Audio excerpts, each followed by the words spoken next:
Hello everyone, आप सभी का हार्दिक स्वागत है आरो कॉमर्स क्लासेस के अंदर। माई सेल्फ अभिषेक भारद्वाज। हमारी जो ये सीरीज है वो बहुत ही इंपॉर्टेंट होने वाली है आपकी एग्जाम्स के पॉइंट ऑफ व्यू से। एग्जाम से इंपॉर्टेंट या आप ये कह सकते हैं कि कॉमर्स में सबसे ज़्यादा जो वैल्यू सब्जेक्ट रखता है या सबसे नींव वाला सब्जेक्ट रखता है, सबसे स्ट्रॉन्ग सब्जेक्ट रखता है, वो है अकाउंटेंसी। अकाउंटेंसी को डीपली पढ़ाते हुए, समझते हुए मैंने अपना कोर सब्जेक्ट अकाउंटेंसी आपके सामने रखा है। तो मेरा ऑब्जेक्ट है कि केवल पढ़ा के चला जाना, ये मेरा मकसद नहीं है। अकाउंटेंसी को रियल एग्जाम्स के साथ कैसे यूज करना चाहिए और रियल एग्जाम्स के साथ या रियल लाइफ एग्जाम्पल को ध्यान में रखते हुए, अटेंशन रखते हुए, किस तरीके से एक सिंपलेस्ट वे में हम डिफिकल्ट जो प्रॉब्लम्स है अकाउंटेंसी को, उसको हम कवर कर पाएंगे। तो यहाँ पे बच्चों, अगर आपको, जैसे आपने सुना होगा, आप 12th स्टैंडर्ड में है, अकाउंटेंसी में हमको पार्टनरशिप देखना पड़ेगा, हमें कंपनी देखना पड़ेगा, हमें फाइनेंशियल स्टेटमेंट देखना पड़ेंगे, कैश फ्लो देखना पड़ेगा। तो बहुत ही कॉम्प्लिकेटेड लग रहा है ना, लेकिन यकीन मानो आप हमारे इस चैनल को अभी सब्सक्राइब कर लो, क्योंकि अकाउंटेंसी की जर्नी में बहुत सिंपल बनाने की कोशिश करूंगा। लेकिन सिंपल के साथ साथ जितने भी इंपॉर्टेंट नोट्स हैं वो भी हम हमारी स्लाइड्स में कवर करने वाले हैं, कॉन्सेप्ट भी हम कवर करने वाले हैं, और जो प्रैक्टिकल है, जो हमारे पिछले क्वेश्चंस आए हुए हैं सीबीएसई में, उन सबको हम कवर करने वाले हैं। मतलब कि इन डिटेल लेक्चर आपके पास आने वाला है, 1 बाय 1 आने वाला है। तो उसी को लेकर हमने, ये हमारा इंट्रो वीडियो है और हमने सीरीज लॉन्च करनी है पूरी डिटेल के अंदर अकाउंटेंसी की। तो यदि अभी तक आपने अपनी स्टडी स्टार्ट नहीं करी है, आपने पढ़ना स्टार्ट नहीं किया है, कहीं भी ज्वाइन नहीं किया है, आप स्कूल चैंप है, लेकिन अब आपको खुद को सेल्फ स्टडी करनी है, तो आपकी सेल्फ स्टडी में मैं अभिषेक भारद्वाज आपके साथ खड़ा हूं। पूरी उम्मीद करेंगे बहुत अच्छे, सिंपल धीरे धीरे करते हुए सारे कॉन्सेप्ट हम समझते हुए चलें, और एक अच्छी तरीके से अकाउंटेंसी में अगर आपको मार्क्स लाना है, ये मैं हमेशा अपनी ऑफलाइन क्लासेस में भी बोलता हूं, अगर आपको किसी भी सब्जेक्ट्स में, यहाँ पे केवल कॉमर्स की बात नहीं हो रही है, यहाँ पे आर्ट्स की भी बात है, साइंस की भी बात है, कि अगर आपको किसी भी सब्जेक्ट्स में मार्क्स लाना है तो 100 आउट ऑफ 100 आ सकते हैं। लेकिन फिर हम एक ही बात बोलते हैं, पहले अपने सब्जेक्ट्स का जो बेसिक्स है वो बहुत स्ट्रांग होना जरूरी है, और बेसिक के लिए बहुत सिंपल से अपने कॉन्सेप्ट्स को क्लियर करें। क्योंकि मुझे तो बहुत सारे कॉन्सेप्ट आते हैं, मैं आपको कोई चीज को बहुत डिफिकल्ट बना के ये बताऊं कि मैं बहुत अच्छा पढ़ा सकता हूं, ये मेरा मकसद नहीं है। मैं बहुत सिंपल वे में पढ़ाते हुए कॉन्सेप्ट्स आपके माइंड में डालना चाहता हूं कि फिर क्वेश्चंस का, चाहे क्वेश्चन जो है उसका पैटर्न कैसा भी आए, तो आप आसानी से उसको यूज कर सकते हैं, आसानी से उस पर काम कर सकते हैं। तो चलिए स्टार्ट करते हैं आज का पहला वीडियो। पहले हम इंट्रोडक्शन सेक्शन में जाते हैं कि हमारे आगे आने वाले वीडियो कैसे होने वाले हैं, उनके बारे के अंदर। तो हमारा जो टारगेट बैच है अकाउंटेंसी, ये हमारा टारगेट होने वाला है। अब इस टारगेट में आगे बढ़ने से पहले हम ये तो समझें, क्योंकि जब भी हम कोई टारगेट को पूरा करने वाले होते हैं तो हमें हमारा सिलेबस के बारे में तो पता होना चाहिए। तो पहले हम बात करेंगे हमारे सिलेबस के बारे में। अब सिलेबस के बारे में हम बात करें तो आपके सीबीएसई ने इसको 3 पार्ट में डिवाइड कर दिया है, पार्ट ए, पार्ट बी और पार्ट सी। पहले हम इनकी चर्चा कर लें तो ज्यादा अच्छा रहेगा। तो हम पहले इनकी चर्चा कर लें, ये क्या है। देखो बच्चों, सबसे पहले पार्ट ए की अगर हम बात करेंगे तो सीबीएसई ने बोला कि आपको 2 यूनिट्स पता होनी चाहिए, यूनिट 1 और यूनिट 2। ये 2 यूनिट इसके अंदर दिखाइए, unit number 1 and unit number 2। अब यूनिट नंबर 1 में आपको बोला गया है कि भैया आप इनको पार्टनरशिप के बारे में बताओ। इसके बारे में बताओ, पूरा का पूरा पार्टनरशिप के बारे में बताओ, पार्टनरशिप क्या होती है वो समझाओ, और फिर इनको एग्जाम में बैठाओ, जिससे कि इनको एक फाउंडेशन नॉलेज मिले। जैसे क्लास 11th की हम बात करें, अपने सोल प्रोप्राइटर की बात करें थे, मतलब कि मैं अपना बिजनेस अकेला चला रहा था, अपने दम पे चला रहा था, तो वहां पे आप सारी अकाउंटिंग मेंटेन कर रहे थे। लेकिन अब पार्टनरशिप में क्या होने वाला आगे हम देखेंगे।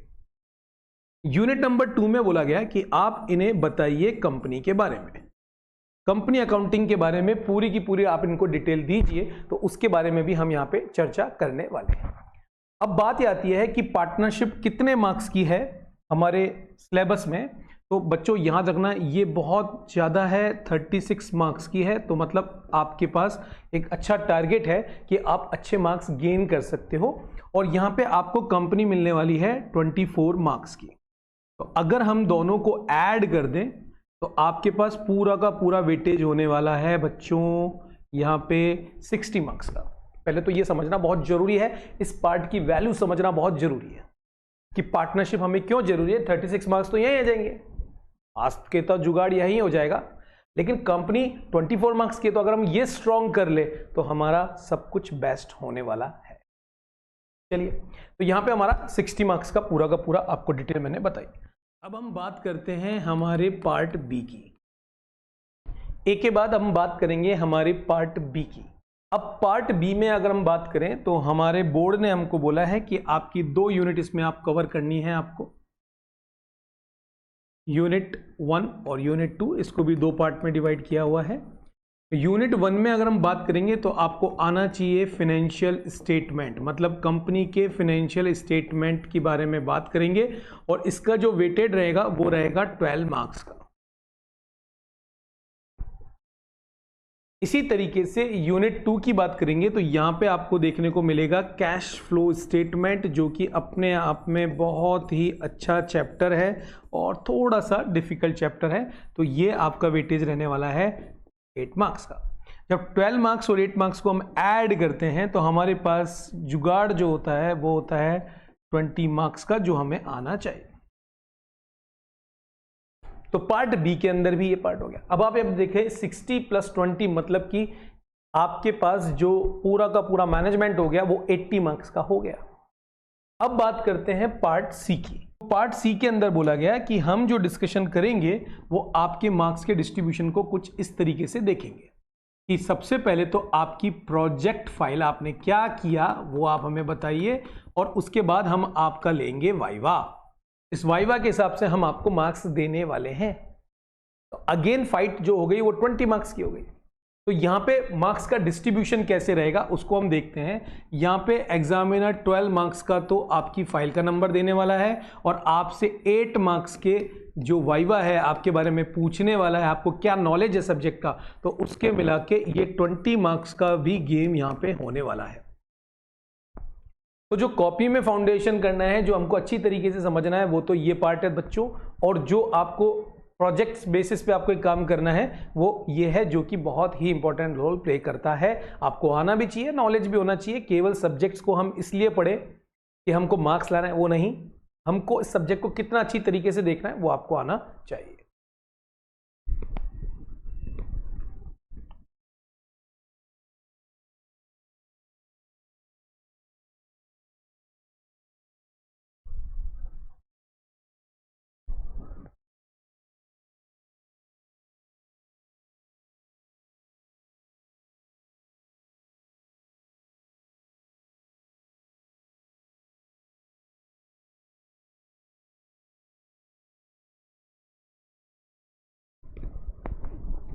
तो यहाँ पे एक आप यहाँ पे इसको ये 8 12 1 21 हो रहा है, यहाँ पे आप इसको 8 मानेंगे। ये हमने बोलने में लिखने में गड़बड़ कर दी है, तो यहाँ पे आप इसको कितना मानेंगे 8 मार्क्स मानेंगे। तो टोटल मिला के आपका ये जो हो गया वो कितने का हो गया 20 मार्क्स का हो गया। तो बच्चों ये था हमारा सिलेबस का पूरा डिटेल्ड। अब हम आगे बढ़ेंगे और 1 बाय 1 हमारी जो चैप्टर स्लो है वो आपके पास मिलने वाला है। आज के लिए इतना है। अभी तक अगर इस चैनल को आपने सब्सक्राइब नहीं किया है तो सब्सक्राइब कर लें, बेल आइकन जरूर प्रेस कर लें। जब भी हमारे नए वीडियो आएंगे, कोशिश हम यही करेंगे रेगुलर बेसिस पे आपके पास वीडियो आते रहें, छोटे छोटे आते रहें, लेकिन आए जरूर। और यहाँ पे आपकी पूरी जर्नी कंप्लीट होने वाली है। हम एक एक डिटेल में बात करेंगे, लेकिन हमारा कोर सब्जेक्ट अकाउंटेंसी है तो हम बात अकाउंटेंसी की ही करने वाले हैं। तो आज के लिए इतना ही, मिलते हैं हमारे नेक्स्ट वीडियो।